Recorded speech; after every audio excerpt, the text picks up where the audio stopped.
In the interest of making everyone uncomfortable, I'm going to spend an awful lot of time today talking about money. Yeah, money. We can't escape it. It affects every single part of our lives these days. Even if you wanted to get away from it, you can't. Our day-to-day existence is all about having enough money. And if you find yourself thinking that no, that's not the case, I promise you, the person who gets you the things that you need and takes care of you, they feel like it is, right? All right, but even with money affecting so much of our lives, we all believe this idea that money can't buy you happiness. Money can't buy you happiness. I've heard that for my entire life. But back in the 80s, the lead singer of a very, very famous rock band, probably one of the biggest rock bands of all time, he said this because he thought that phrase didn't quite hit the truth. He said, "Money can't buy you happiness, but it can buy you a yacht big enough to pull up right alongside it." Even if we don't want to think that way, that quote feels closer to the truth, doesn't it? Yeah, at a certain point, with enough money, we don't need to worry anymore, right? We can pay our bills, we can feed and clothe ourselves, and the line that every American believes is that then, once we have enough money, we can do whatever we want. We can do whatever we want. So let me ask you this. What would you do if you didn't need to do anything? What would you do?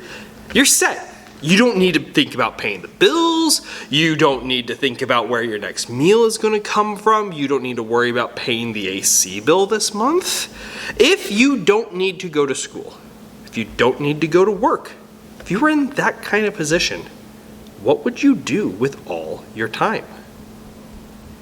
We're going to look at a parable today.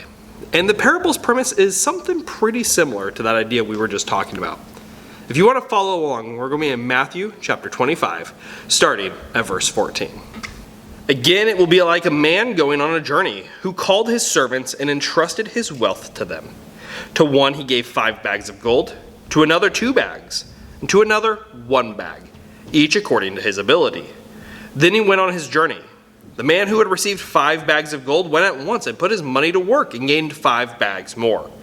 So also, the one with 2 bags of gold gained 2 more.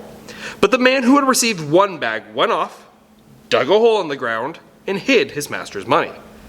After a long time, the master of those servants returned and settled accounts with them.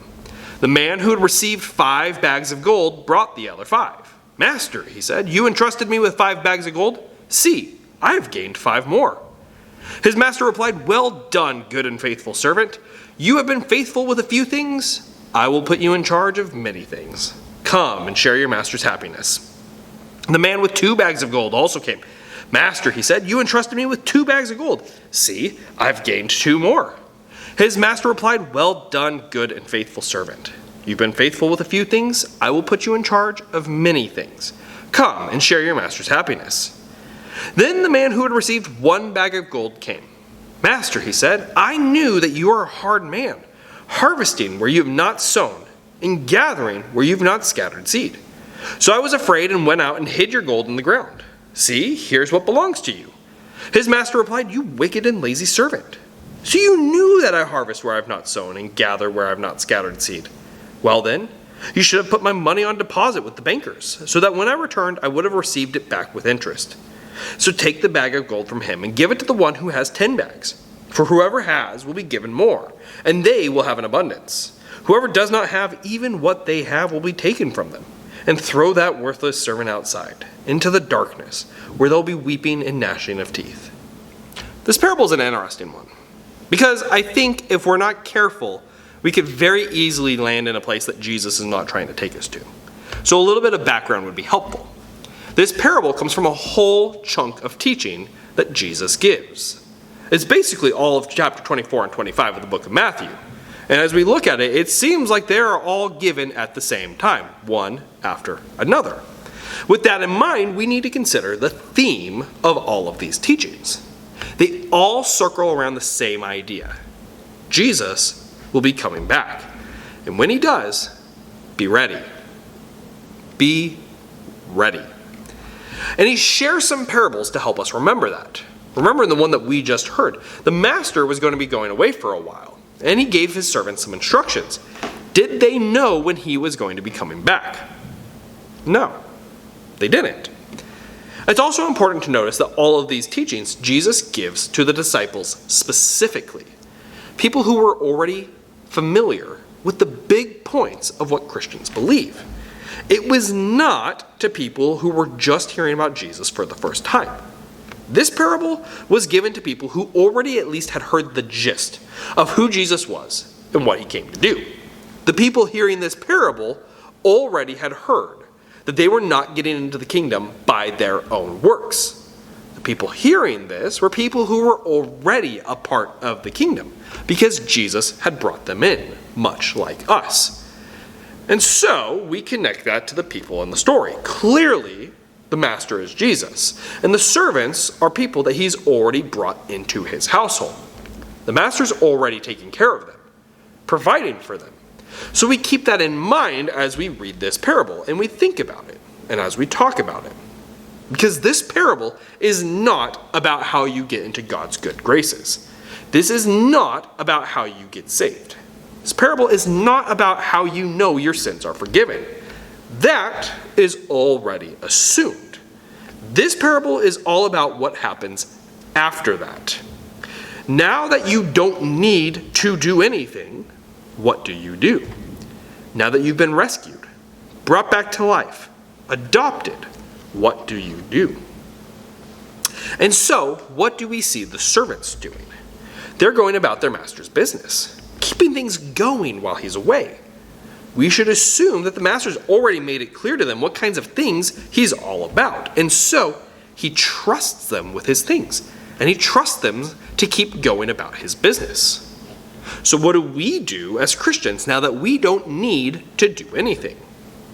We go about our master's business. Why not just rest and relaxation? I mean, a talent, that's a bag of gold in this translation. It was equivalent to what someone would earn in their entire lifetime. If we adjust it for our time and location, we'll call it something like $3 to $4 million each bag. The master gave to each one of those servants more money than they've ever seen in their lives. And he walks away. You don't know how long he's going to be gone for. But we've got to assume the place that they're living in, the master's place, has got to be pretty nice. And with that kind of cash on hand, why not just chill out for a bit? Because doing, working, putting your gifts to use, they're all a response. The master has brought you in. He's taking care of you. He's given you safety and security. He's even entrusted you with his things. The proper response to that is one of thanks and of trust, right? When someone does something really remarkably nice for you, do you just pretend like what they did was nothing? No, absolutely not. No, we say something like, how could I ever say thank you properly? You take their thoughts and their values much more seriously, and you start finding ways to do things for them. So we, as Christians, now that we've been brought in, we go about the master's business. We do the things that he would want us to do. This sounds a little countercultural, but if we consider that perspective of saying thank you for something so kind and so nice, well, it's not that countercultural. So what is the master's business? Jesus summed it up like this: love the Lord your God with all your heart, and with all your soul, and with all your strength, and with all your mind. And also love your neighbor as yourself. So we love God, and we love our neighbors. And we remember that when we love using God's definition of love, loving our neighbors actually is a big part of loving God. We do things that actually, in meaningful ways, care for our neighbors. And we also share with them who God is and what he's done. And if we take seriously what we've been talking about, this is what God has been preparing us for, right? Take, for example, what we heard in the parable. To each of the servants, the master gave them the bags of money, each according to his ability. The master knew his workers. He knew their abilities. He knew their strengths and their weaknesses. He knew them through and through. Why? Because he cared for them. And he knows that they're able to help him with his work. His work of bringing all of creation back to himself. Fixing the mess that sin made of everything. God knows you. He knows your abilities. He knows your strengths and your weaknesses. He knows your talents and your gifts. That's what we've been talking about here for the last several weeks. And I believe that there are times in our lives that God has specifically been preparing us for. Much like Esther when we talked about her last week. God has entrusted you with his stuff, knowing full well who you are. So consider your gifts. We hear Paul say in Romans chapter 12, I urge you, brothers and sisters, in view of God's mercy, to offer your bodies as a living sacrifice, holy and pleasing to God. This is your true and proper worship. Later in the chapter he says, if your gift is prophesying, then prophesy in accordance with your faith. If it is serving, then serve. If it is teaching, then teach. If it is to encourage, then give encouragement. If it is giving, then give generously. If it is to lead, do it diligently. If it's to show mercy, do it cheerfully. What has God given you? Use it, right? Use it. That's why God's given it to you. So if your gift is strength, use your strength to love your neighbor. If it's patience, be patient with them the way that God is. If it's caring, care for them. Like we see in the parable, the only wrong response is to pretend like God hasn't given you anything. To pretend like he's done nothing for you. In other words, to simply just do nothing. If the master's business is loving God and loving our neighbors, alongside considering our gifts, we need to consider our neighbors. Your neighbors are those that God has placed in your life. The people in your family, the people in your church, the people in your neighborhood, the people at school, the people at work, the people that you really like, and the ones you have a hard time loving, especially them. This Friday we'll be digging into the story of Joseph, who used his gift that God had given him to love his brothers, who had done terrible things to him, and also to love the Pharaoh, whose kingdom and broken justice system had left him in chains for way too long. Joseph used his gifts to love those who cared for him and those who did not, especially the ones who had caused him the greatest pain in his life. Now, if you're looking at your life and you're thinking that you have not done anything with your gifts that God has given you, if you're looking at your life with regret, I want you to listen up, because there are 3 things that I want you to remember. The first is that you have been brought into the house, into the kingdom, because God has chosen you specifically. God knows exactly who you are, and he wants you in his kingdom. And he wants your gifts to make his kingdom look the way that he plans it to be. Now, second is this. You can start using the gifts that God has given you, and you can start going about his business today. There is still time.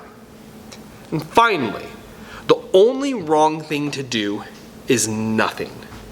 Your attempts to love your neighbor may not go the way that you expect, and that's okay. You're still trying to use them. But also, the attempts may go way better than you could have ever imagined. Amen? Amen.